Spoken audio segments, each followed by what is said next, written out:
데살로니가전서 2장을 지금 쭉 살펴보고 있죠. 그래서 첫 번째 시간에는 충성된 청지기로서의 바울의 그 사역의 모습을 봤었고, 지난주에는 두 번째 시간으로 이제 어머니의 모습을 가진 바울의 이제 사역의 모습을 봤죠.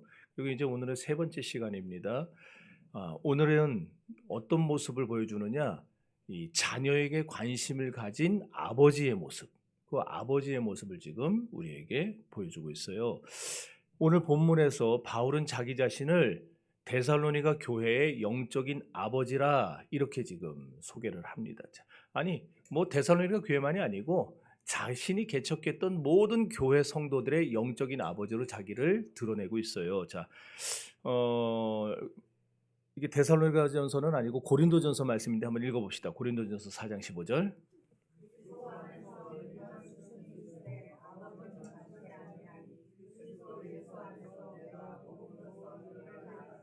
네. 바울은요, 고린도 교회든 데살로니가 교회든 빌립보 교회든 아니면은 뭐 에베소 교회든 어떤 교회든지 간에 거기 자기가 개척해서 기른 그 성도들을 다 자기의 자식으로 여겼다라는 거예요. 그러니까 여기 보면은 내가 그리스도 안에서 복음으로써 너희를 낳았다. 지금 그러죠? 복음으로 내가 너희를 낳았다. 그러니까 바울이 뭐 직접 배 아파서 그 성도들을 낳은 건 아니지만 그와 같은 비유를 지금 하고 있는 거예요. 내가 너희를 내 배 아파 난 것 같이 그렇게 나는 너희의 영적인 어머니고 그리고 아버지다. 이런 지금 얘기를 하고 있는 거예요. 그래서 교인들에 대한 바울의 사랑은요, 누구와도 비교가 안 되는 겁니다. 바울이 교인들을 사랑하는 그 사랑은 예수께서 교회를 사랑하는 그 사랑같이 참 귀한 사랑이었어요. 데살로니가에서 오래 있었느냐 하면 올해는 안 있었어요. 겨우 3주 있었습니다. 생각해 보세요. 바울이 와서 복음 전해서 교회를 세운 지 3주 됐어요. 3주 만에 교회가 바로 세워지기는 어렵죠. 근데 바울이 데살로니가를 떠날 수밖에 없는 엄청난 핍박이 일어납니다. 바울을 죽이겠다고 이 쫓아온 인간들이 있었어요. 그래가지고 바울이 어쩔 수 없이 피해야 되는 겁니다. 피해야 돼. 그래서 아덴이라고 하는 지금의 그리스의 아테네인데 이 아덴이라고 하는 곳으로 급하게 도망을 가면서, 그런데 바울과 그때 디모데와 실라가 셋이 함께 왔었는데 셋이 다 같이 간 건 아니고 바울 혼자 빨리 피신을 하고 디모데와 실라를 그 데살로니가에 남겨놓고 너희는 여기서 저 성도들이 좀 잘할 수 있도록 성장할 수 있도록 좀 도와줘라, 그렇게 부탁을 하고 간 거예요. 훗날에 이제 고린도에서 다시 만납니다. 이들이 다시 만났을 때 바울은 실라만 데리고 다시 떠나고 디모데는 데살로니가 교회로 다시 돌려보내요. 돌려보내가지고 그곳의 신자들을 격려 좀 해줘라. 내가 가야 되는데 내가 지금 갈 수가 없고 저들이 지금 저렇게 어려운 상황 속에서 핍박 속에서 예수를 믿고 있는데 너희는 혼자가 아니야. 내가 함께 있고 그리고 주님이 함께 계셔. 이 사실을 좀 그들에게 자꾸 확인시켜주라 하면서 디모데를 데살로니가로 돌려보냈어요. 자, 오늘 본문에서 바울은요, 자기를 고발한 자들 앞에서 스스로를 변호하는 그런 모습을 보이는 한편, 또 하나는 데살로니가 교인들의 영적인 아버지로서 자기의 의무, 바울 사도의 의무 세 가지를 여기서 소개를 해줍니다. 그래서 첫 번째 아버지로서의 의무가 뭐냐? 자기 가족을 세우기에 밤낮 부지런히 일을 하는 거예요. 자, 2장 9절 읽어봅니다.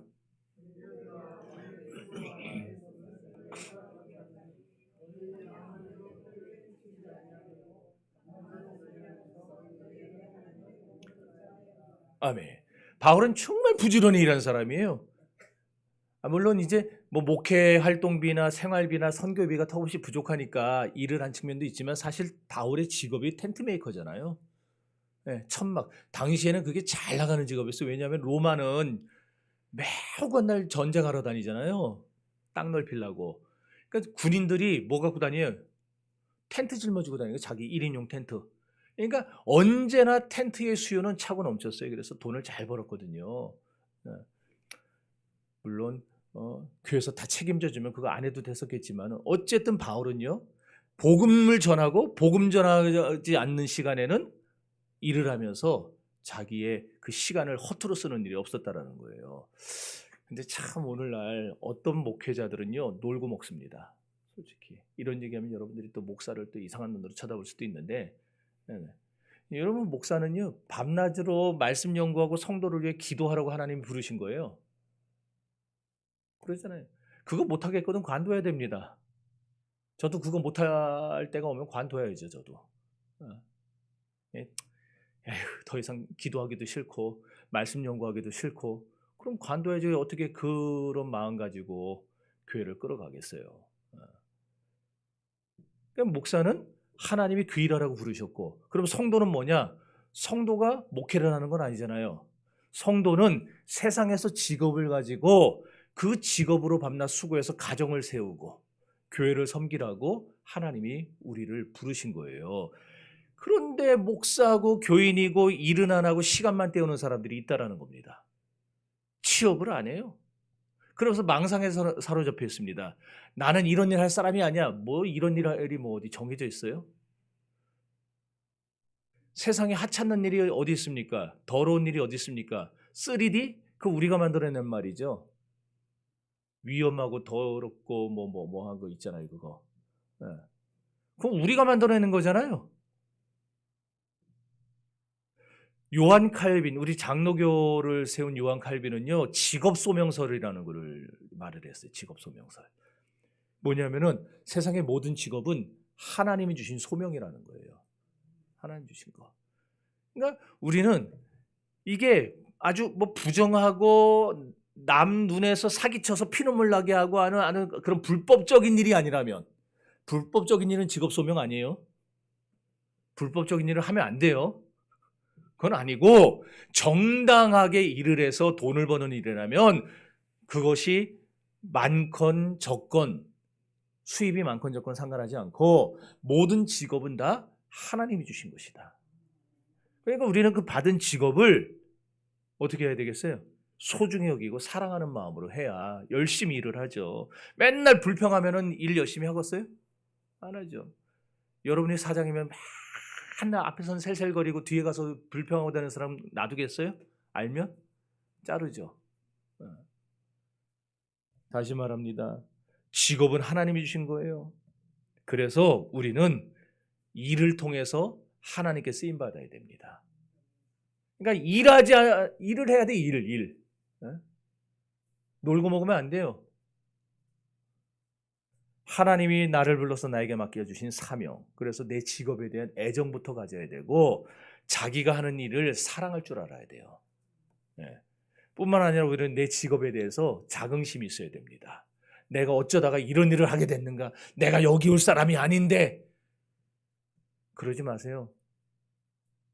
그 일에 최선을 다해서 맡은 일에 충성하다 보면 하나님이 2달란트 맡기실 날이 오고 5달란트 맡기실 날이 와요. 예. 최선을 다하세요. 내 직업에 성실해야 된다는 거예요. 최소한 그리스도인은 세상 불신자와 달라야 됩니다. 불신자들은 모이면 뒷담하고 모이면 딴짓하고 모이면 막 그러더라도 그리스도인들은 우리는 남이 보나 안 보나 항상 우리를 보시는 하나님 앞에서 우리는 언제든지 최선을 다해 일을 해야 돼요. 그리고 내가 하는 그 일의 1인자가 될 수 있도록 연구해야 됩니다. 목회자도 끊임없이 연구를 해야 되는 것처럼 교인들도 자기가 하는 일을 끊임없이 연구해서 어떻게 내가 하나님께 영광을 돌릴 것인가 그걸 생각해야 돼요. 명인 있잖아요. 명인이 뭔지 알죠? 네. 명인만두 할 때 그 명인 말고 명인. 어떤 일에 최고의 마스터가 되는 거잖아요. 저는 안 봤는데 초밥왕이라고 하는 만화가 있다고 그러더라고요. 초밥왕. 뭐 내용은 아는 사람들은 나중에 물어보세요. 어쨌든 그 초밥 만드는데도 이야 진짜 막 엄청난 그 열정과 열의와 사명감을 가지고 만들더라고요. 그래서 결국 최고의 자리에 올라가게 되는. 그래서 괴테가 그런 말을 했어요. 가장 유능한 사람은 끊임없이 배우는 사람이다. 우리 그리스도인들은 바울처럼 쉬는 건 나중에 천국 가면 얼마든지 쉽니다.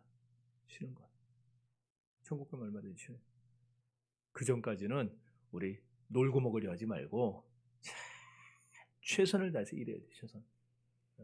어두운 밤 쉬되리니 네 직분 지켜서 뭐예요? 그 다음에 찬잇을 맺힐 때에 힘써 일하라. 이제 찬잇을 맺혀 오고 있어요. 이제 힘써 일하시기를 바랍니다. 사람의 생명이나 생활에는 리듬이라는 게 있어요. 자연에도 리듬이라는 게 있죠. 추나 추동, 이게 다 리듬이에요. 그리고 밤과 낮, 이것도 리듬입니다. 우리 생활에 이렇게 질서 정연한 리듬이 존재해요. 우리 생활에도 예를 들어서 숨을 내쉬고 들이마시는 거, 이것도 리듬입니다. 숨을 내쉬기만 하고 들어마시지 않으면 죽죠. 먹는 것과 배설하는 것도 리듬이에요. 먹기만 하고 배설 못하면 죽습니다. 그 사람도 독이 차올라서. 자는 것과 깨는 것도 리듬입니다. 맨날 잠만 자는 거, 그건 문제 있어요. 그거는. 잠을 하루에 8시간 이상 자는 사람들은 회개해야 됩니다.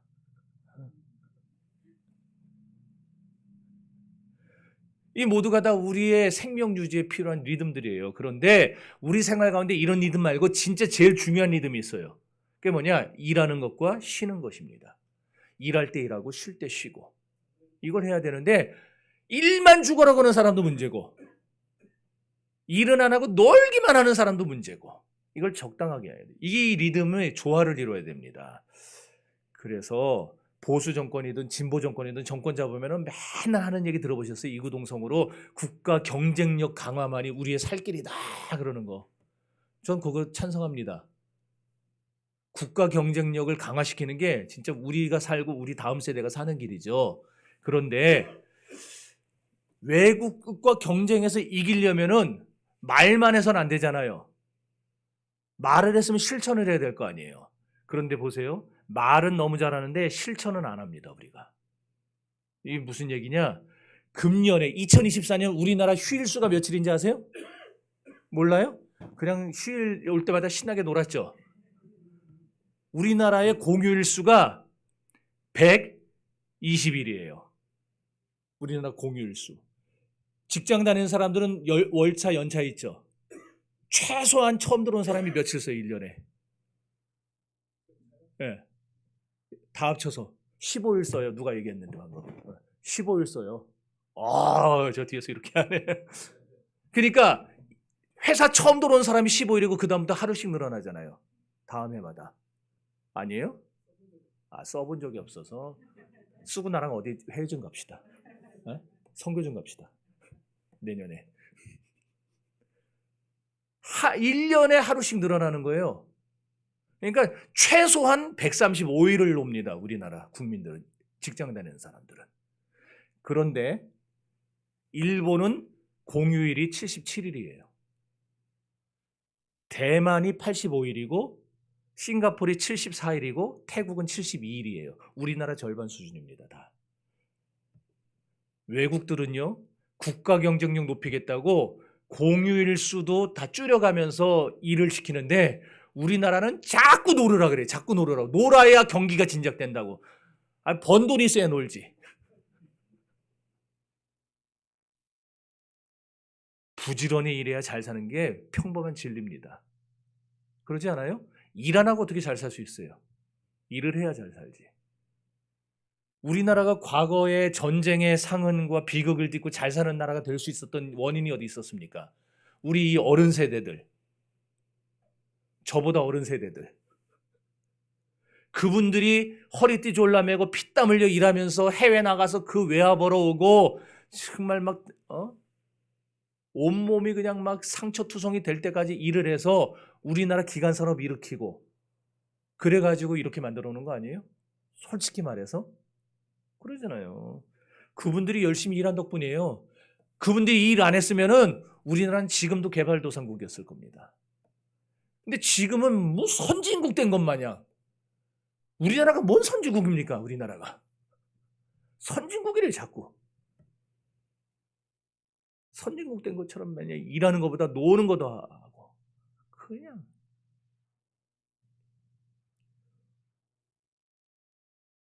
바울 일하는 거 얘기하다 여기까지 올라왔는데 기독교 정신은요. 뭔 줄 아세요? 일하기 싫은 자는 먹지도 말랍니다.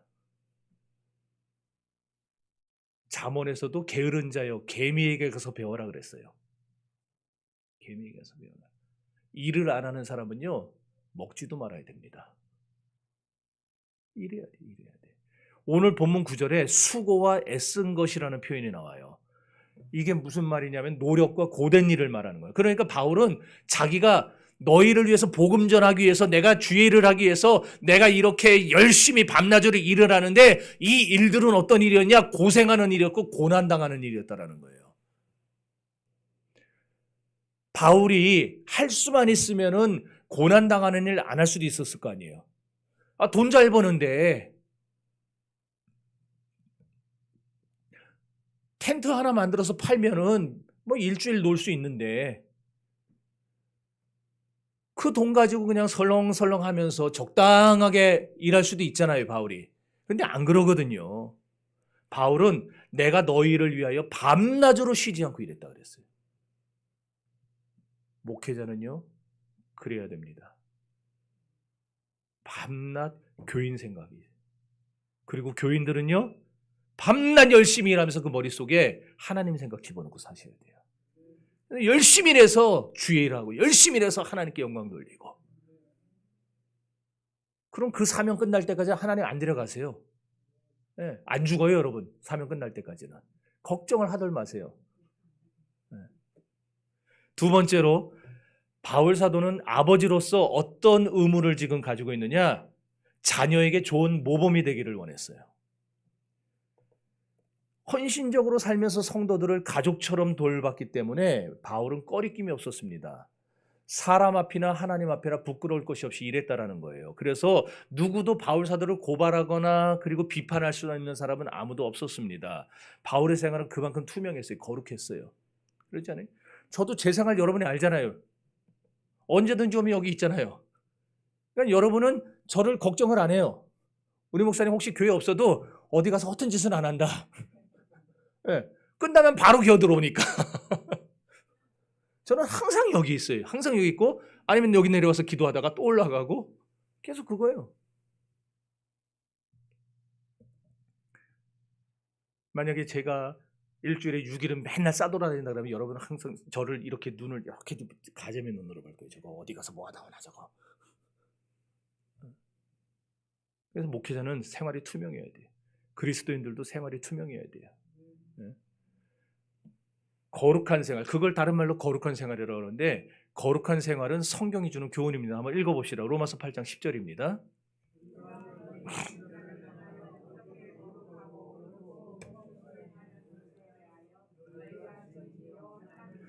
로마서 12장 1절.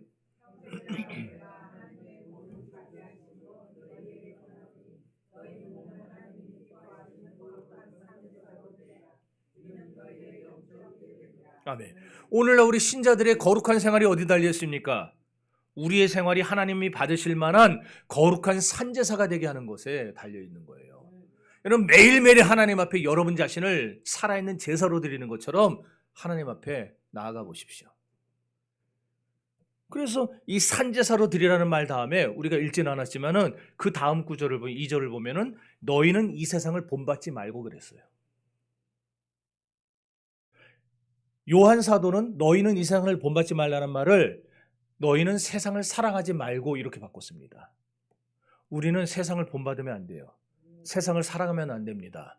우리가 본받고 우리가 사랑할 존재는 하나님뿐입니다. 여러분이 아시는 대로 예수님은 항상 사회에 섞여 있었죠. 항상 죄인들과 교제하셨죠. 늘 세리와 창녀들과 그 다음에 죄인들과 먹고 마시셨죠. 그러니까 바리새인들이 허구한 예수님을 비난하고 욕할 때 그랬잖아요. 어째 너희 스승은 맨날 죄인들과 밥만 먹고 다니냐? 맨날 죄인들하고 저렇게 붙어 다니냐? 그랬잖아요. 모기도 지금 은혜 받으러 여기까지 왔어요. 지금. 이거 잡을까 말까 지금. 그런데 그래서 어떨 때는 세리와 죄인들의 친구라는 욕까지 먹었어요. 그죠?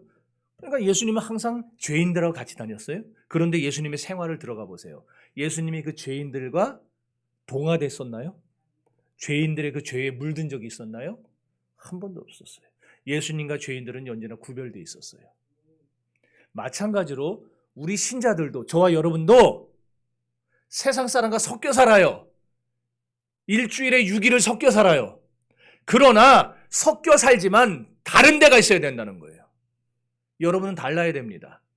세상 사람과 세상 사람 섞여 놓으면 구별 안 가죠. 그런데 그리스도인과 세상 사람 섞어 놓으면 구별이 가야 돼요. 아! 뭔가 다르네. 교회 다니십니까? 얘기가 나와야 돼요. 그렇지 않으면 우리에게 문제가 있는 거예요. 예수님이 그렇게 사셨는데 예수님 뭐라 해요? 너희는 나를 본받는 자들아 그랬잖아요. 바울도 그랬잖아요. 너희도 나를 본받는 자들아. 주님이 그러셨듯이 너희도 나를 본받는 자들아. 우리 주님을 본받는 자들. 회 좋아하시나요? 여기요? 회? 회 좋아해요? 누가 그랬어요? 좋아한다고? 좋아해? 나 한번 사줘요. 오케이. 근데 회를 먹는데 회가 짜요. 그럼 뭐예요 그게? 무슨 얘기인지 알아요? 회가 짜. 네. 짠 회 먹어봤어요? 못 먹어봤어요? 그럼 항상 좋은 데만 가서 드시는 거예요. 죽은 생선이에요. 죽은 생선은요. 바닷물이 이걸 삼투압으로 못 뱉어내기 때문에 여기 들어와요. 들어와가지고 쫙. 그래서 딱 집어서 먹는 순간에 짜가지고 팍팍팍 이래요. 내가 짠 회를 먹어봐서 알아요.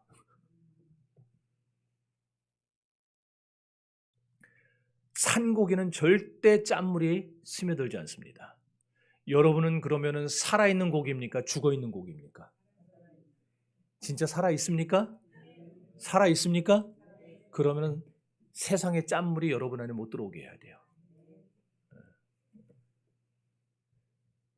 우리가 하나님을 믿는다고 하면서 거룩한 생활을 하지 못하면은 하나님께 수치가 되는 거예요. 하나님께. 세상 사람들은 우리를 욕하는 것 같지만 하나님이 욕먹는 거예요. 하나님이. 우리가 거룩할 때 우리가 칭찬받는 것 같지만 누가 영광 받아요? 하나님이 영광 받으시는 거예요. 마찬가지나요. 여러분 자식들이 어디 나가서 무슨 헛짓거리 하고 다니면은 사람들이 누구 욕해요? 부모 욕하는 거예요. 부모 욕해요. 그런데 세상 밖에 나가서 잘하면은 야, 너 부모가 누구냐? 야, 너 아버지 누구냐? 어머니 누구냐? 야, 정말 잘 배웠구나 이러죠. 그래서 우리는 그리스도인으로서 세상에 나가서 정말 본보기가 돼야 되고 잘 살아야 되는 거예요. 바울의 원수들이 바울을 고발했던 때를 생각해 보세요. 고발은 했는데 아무도 바울을 고발은 했는데 증거를 못 대는 거예요. 증거를. 그래서 증거 불충분으로 풀려난 적도 있어요. 왜 그래요? 바울의 삶이 흠이었기 때문에 그래요. 흠이었기 때문에. 이게 오늘 저와 여러분의 이 세상을 살아가는 크리스천들의 생활의 모습이 되어야 됩니다. 세상이 흠잡지 못하도록 여러분 순전하게 사시기를 바랍니다. 자녀에게 모범이 되세요. 여러분의 집안에는 애들만 말하는 게 아니고 여러분의 태신자들에게, 우리 믿지 않는 자들, 그리고 우리 교회에 어쩌다 한 번 와보는 사람들에게 모범이 되셔야 돼요. 교회에서 싸우는 모습 보여주고 막 소리치는 모습 보여주고 그러지 마세요. 교회에서 우리가 모범이 돼주고 사랑하는 모습을 보여줘야 돼요. 그래야 하나님 우리를 통해서 영광 받으십니다. 왜 이건 아멘이 쭈그러들지? 아멘. 세 번째, 바울은요, 아버지의 의무가 뭐냐? 자녀들과 이제 모범이 됐으면 시간을 많이 보내기를 힘썼다는 거예요. 시간을 많이 보내. 자, 11절.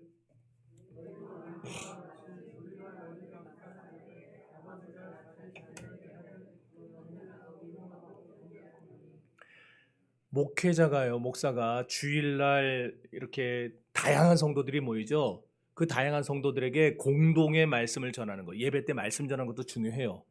중요하죠. 그런데 그것과 마찬가지로 한 사람 한 사람의 심령을 만나서 함께 시간을 보내는 것도 중요합니다. 그게 뭐예요? 그게 신방이에요. 신방이에요.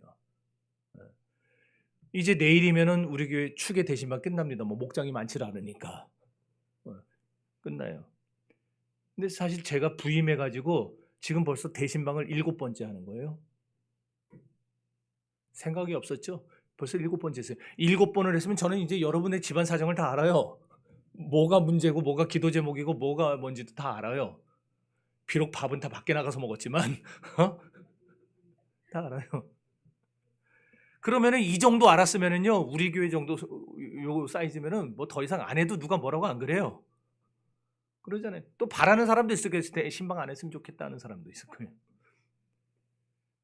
여러분 형편 다 아니까 아는 것 가지고 그냥 기도하면 되죠. 솔직히 대신방하면은 목사가 피곤할까 안 할까요? 피곤해요. 억수로 피곤해요. 게다가 훈련이 안 된 교인들은요, 목사에게 시간을 맞춰주질 않고 자기들에게 시간을 맞추라 그래요. 자기들에게. 내가 언제 시간이 되는데 그때 내달라. 훈련된 교인들은요, 목사님 언제 시간이 되십니까를 먼저 물어봅니다. 그래서 내 시간이 이때가 좋습니다. 그러면 그 시간에 맞춰줍니다. 왜냐하면 목사는 계속 설교 스케줄, 그다음 연구하는 스케줄, 성경 읽는 스케줄, 기도하는 스케줄 다 있는데 그 스케줄에 맞추려면 이게 다 꼬여서 배나 힘들어요. 금년부터는 좀 낮았죠. 제가 시간을 그래도 뭐 월요일, 화요일 뭐 이런 식으로 정해줘가지고 작년까지는 여러분들로 정하라 그랬더니 아주 그냥 막 그래도 여전히 자기들 중심적이더라고요. 시간이 안 되면 안 받아요, 신방. 우리 예전 신앙의 선배들은 뭐 여러분을 제가 지금 뭐 책망하려고 하는 게 아니라 우리 신앙의 선배들은 월차를 내든 연차를 내든 반차를 내든 신방일이 딱 정해지면은 회사에 딱 조퇴를 하고 와서 신방을 받았어요. 근데 이제는 교인들은요, 자기 시간하고 잘 안 맞으면은 신방을 안 받아버려요. 다음에 받을게요. 그래, 다음에 받을게요. 그게 얼마나 무서운 말인지 모르고 다음에 받을게요. 다음이 있을지 없을지 어떻게 알아요, 우리가? 그러잖아요. 게다가 제가 기본적으로 일주일에 일단은 최소한 8편은 설교를 준비해야 됩니다. 이제 해보니까 내 고통을 아는 거예요. 해보니까. 요번에 한 번 하면서 그냥 주일 새벽까지 죽을 고생하고 그런데도 10몇 분 설교했더라. 수사님. 네? 20분이에요? 그러니 제가 45분, 50분 설교하는 게 보통 일이 아니라는 거 알겠죠? 줄였으면 좋겠어요?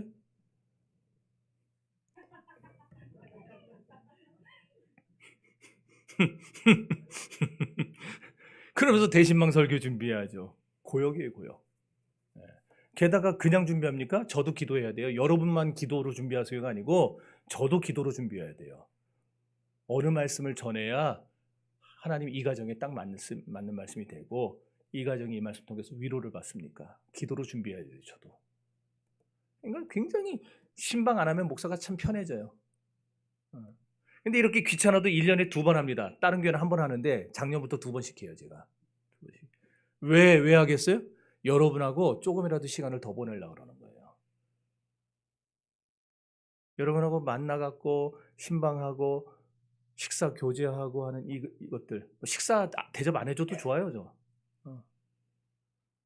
만나서 얘기하고 하는 과정을 통해서 여러분들은 그런 생각하죠. 기도 제목이 작년하고 똑같은데 뭐 굳이 하나 그런 생각을 할 수 있지만 기도 제목이 똑같든 어쨌든지 자꾸 만나서 얘기하다 보면 하나님의 위로가 그 말씀을 통해서 그 심령에 전달이 됩니다. 그런 기대감을 갖고 신방을 받으셔야 돼요. 그런 기대감을 가지고. 그래서 힘들어 죽겠어도 꾸역꾸역 하는 거예요. 여러분하고 많은 시간을 가지려고. 이게 아버지로서의 목회자의 의무이기 때문에 그래요. 영적인 아버지로서. 새파랗게 나보다 젊은 게 무슨 아버지. 그게 아니라 영적인 아버지로서 그렇게 하는 거예요. 그러니까 앞으로 신방 받을 때 기대감을 가지고 신방들을 받으시기를 바랍니다. 히브리서 한번 읽어볼까요? 뭐라고 얘기하는지. 자, 히브리서 10장 23절.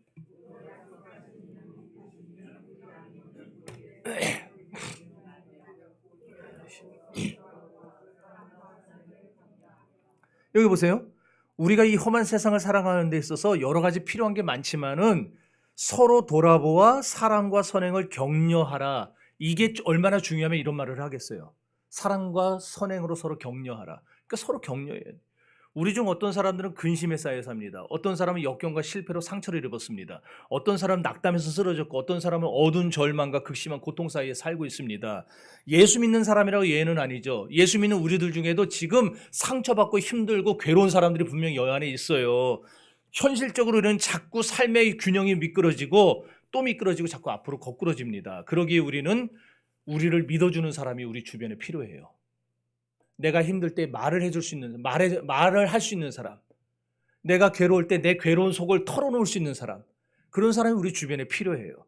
그리고 그 말을 들어주고 나에게 확신을 심어주고 용기를 주고 다시 힘을 공급해 줄 수 있는 사람, 그런 사람이 필요해요. 그죠? 다시 시작할 수 있도록 일으켜주는 사람이 필요한 거예요. 그게 신방이에요, 그게. 그리고 그거를 세상 사람들도 잘 쓰는 말로 바꾸면 그게 격려입니다. 그러니까 신방은 왜 하느냐? 격려하려고 하는 거예요. 격려하려고. 낙심해 있는 사람 세워주고, 신앙이 다시 연약해진 사람 다시 북돋아주고, 이렇게 격려하기 위해서. 여러분, 그리스도인이 처음 모이기 시작했던 이 초대교회, 그 초대교회는 핍박이 끊임없던 시대였죠. 데살로니가 교회도 예외가 아니었죠. 예수 믿다가 하루아침에 순교당하는 일들이 비일비재했어요. 그래서 믿는 사람들 가운데에도 두려움에 사로잡힌 사람이 많았습니다. 우리도 그러지 않겠어요? 수요일 날 제가 보여드렸는데 멀쩡히 지금 집에 있는데 이 안 믿는 것들이 우리 집에다가 횃불을 던져가지고 우리 집을 태워버려요. 그러면은 거기에서 순식간에 도망쳐 나오는데 미처 못 도망쳐는 우리 가족 중에 한 명은 타 죽고 쫓겨나가지고 산으로 가서 들에서 거기서 몇 날 며칠 거기서 주림배 움켜쥐고 살아가는 거예요. 지금 이게 기독교란다. 세상에 193개의 나라가 있는데 그 중에 3분의 2가 기독교 박해국입니다. 몰랐죠? 박해 안 받는 나라는 193개 중에 3분의 1밖에 안 돼요. 우리나라에 지금 박해가 없으니까 여러분들은 기독교, 다른 나라 기독교도 되게 설설 믿는다. 아니에요. 그 사람들은 지금 목숨 걸고 믿고 있습니다. 우리는 설렁설렁 믿을 때 그 사람들은요, 매일매일이 아멘 주 예수의 오시옵소서입니다. 주님, 언제까지 나를 이 고통 속에 놔둘 겁니까? 언제까지 이렇게 괴로운 생활 속에 나를 내버려 두실 겁니까? 주여, 빨리 오시옵소서, 빨리 오시옵소서. 그게 그들의 기도예요. 저는 그들의 기도가 빨리 응답될까 봐 되게 두려워요. 우리는 아직 준비가 안 된 교인들이 많은데 그들 기도만 듣고 예수님 와버리시면은 어떻게 되겠어요, 우리가? 그래서 저는 기도합니다. 주님, 우리가 준비됐을 때 좀 와주세요. 우리가 준비됐을 때 좀 와주세요.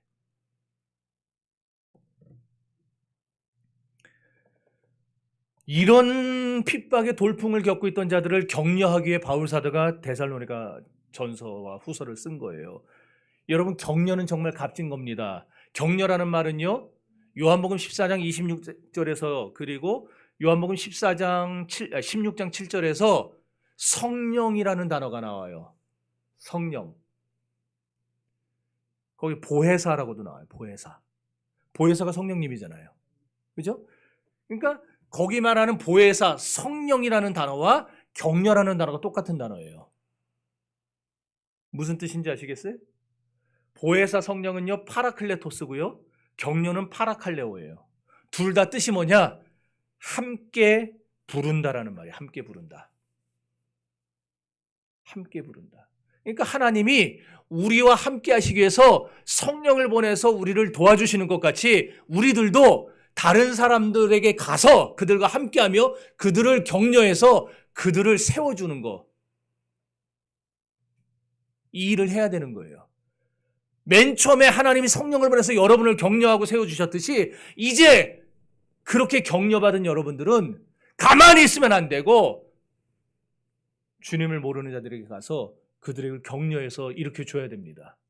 그 일 하라고 우리를 부른 거예요. 그 일 하라고. 그 일 하라고. 자녀들과 시간 많이 가지라고. 그 일 하라고. 그러므로 여러분, 사람들을 맥 빠지게 만들고 좌절에 빠뜨리는 일 하지 마세요.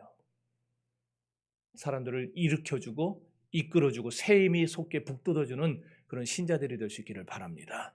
사람을 격려하는 일처럼 귀하고 복된 일은 없어요. 다른 사람의 정열에 찬물 껴는 건 쉽습니다. 막 하려는 사람에게 아이고 지만 잘났지 지만 잘났어 아이고 금방 확 꼬꾸라지. 다른 사람은 절망시키는 거 쉽습니다. 이 세상에는요 절망시키는 사람들로 가득해요. 그러나 우리는 어떤 사람이에요? 너희는 서로 돌아보아 사랑과 선행으로 서로 격려하고. 우리는 격려해야 될 사람들이에요. 그게 성령이 하는 일입니다. 그러니 이런 그리스도인의 의무를 다할 수 있게 되기를 바랍니다. 그렇죠? 오늘 아비로서 바울의 3가지 의무를 여러분에게 말씀을 드렸어요. 이거는 누가 격려할 수 있는가? 아무나 할 수 있어요. 특별히 목회 훈련을 받은 신학교를 나온 목사, 전도사만 할 수 있는 게 아니라 누구나 다 할 수 있어요. 격려는. 격려하는 데는 돈도 안 들어요. 연령 제한도 없어요. 윗사람이 아랫사람을 격려할 수도 있고 아랫사람이 윗사람을 격려할 수도 있어요.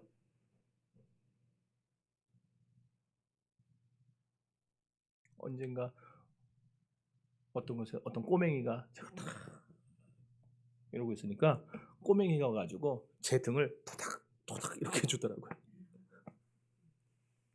그게 격려예요. 걔가 뭘 알겠어요. 무슨 상황인지 뭘 알아요 걔가. 근데 와가지고 토닥토닥 해줘요. 근데 그게 위로가 되더라고요. 여러분 서로 돌아보아 사랑과 선행으로 격려하는 우리 정신교인들 될 수 있기를 바랍니다. 자, 이제 정리합시다. 이 세상에 이 험한 세상 살아가는 동안 방황하는 사람 참 많습니다. 기진맥진해서 걸어갈 힘도 없는 사람도 많고 실패하에 넘어진 사람도 많고 상처 입고 쓰러진 사람도 많고 주변 사람에게 버림받은 사람도 많습니다. 이런 사람들을 격려하며 북돋아줄 사람이 누구냐? 바로 여러분입니다. 여러분. 그러면 우리가 어떻게 다른 사람을 격려할 수 있는가? 그 방법이 뭐냐? 아이고 저를 어째 저걸 어째 그러고 보고만 있지 마세요. 안타까워하지만 마세요. 우리는 넘어진 사람을 붙들어 세워줘야 됩니다. 굶주린 사람을 배부르게 해줘야 됩니다. 깊은 데 빠진 사람을 끌어내줘야 됩니다. 그를 긍정하며 도와줄 수 있는 방법이 무엇인가 곰곰이 생각할 줄 알아야 됩니다. 야고보서 2장 읽어보고 정리합시다.